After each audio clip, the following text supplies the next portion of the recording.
C'est l'affaire qui scandalise plus d'un chrétien depuis hier. Plusieurs armes saisies dans la chapelle Jean-Baptiste du Cameroun, église située dans la localité d'Akaese, arrondissement de Samlima, département du Djaïlobo, région du Sud. Des armes appartenant à cet homme, le pasteur Julio Michael Efaefa. Selon les éléments d'enquête de la police judiciaire, ces armes ont servi dans de nombreux braquages chez plusieurs hautes personnalités du Cameroun, du Gabon et de la Guinée équatoriale.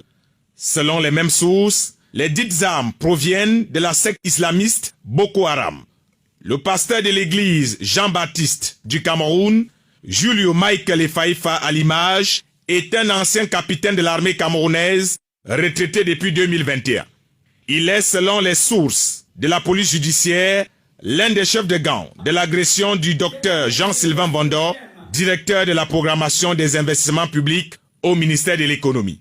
La police judiciaire camerounaise a mené des enquêtes minutieuses et après avoir mis progressivement la main sur plusieurs bandits directement impliqués dans l'agression sauvage et barbare du haut fonctionnaire Jean-Sylvain Vondor, a réussi à pister l'ancien capitaine Michael Julio Efaefa, un grand récidiviste selon les sources policières. Après l'agression du président de la section RDPC Djaïlobo 1, le disciple de Jean-Baptiste, une fois informé que sa victime n'est pas passée de vie à trépas, va improviser une nuit de prière spéciale pour les malades et va se rendre à l'hôpital de la Caisse où était hospitalisé le docteur Jean-Sylvain Vondor. Il va demander à le voir, accompagné de 2 choristes de l'ambiance, pour prier pour lui. Un cynisme à nul autre pareil, alors qu'il avait tenté de le tuer la veille. On peut donc imaginer que l'homme voulait s'assurer que sa victime ait le visa définitif pour l'au-delà. Son arrestation hier dimanche est une grande évolution sur cette affaire que les aspirants pasteurs des réseaux sociaux ont tout fait de qualifier de mise en scène.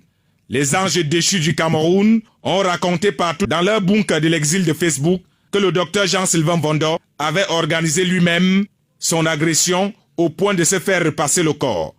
Ce pasteur de l'église de Jean-Baptiste s'est avéré être un brigand caché derrière la soutane. Appréhendé hier dimanche avec plus de 25 armes d'assaut dans son église, parmi les objets retrouvés dans sa chapelle, une mallette appartenant au patron politique du Djaïlobo 1. L'homme avait longtemps dissimulé sa double vie après une longue carrière dans l'armée camerounaise. Homme de Dieu hier, aujourd'hui, homme odieux. Il a transformé la maison de prière en une maison sorcière. L'église, jadis lieu de paix, de sanctification et de bénédiction, est devenue un repère de brigands. Des gens de mauvaise vie armés jusqu'aux dents ont décidé de prendre en otage l'évangile de Jésus-Christ. Sa dernière victime, le docteur Jean-Sylvain Vondor, à qui il a fait réciter le credo sur la croix du calvaire pendant des heures à son domicile à Omisport, a réussi à s'en sortir vivant grâce au miracle de Jésus-Christ.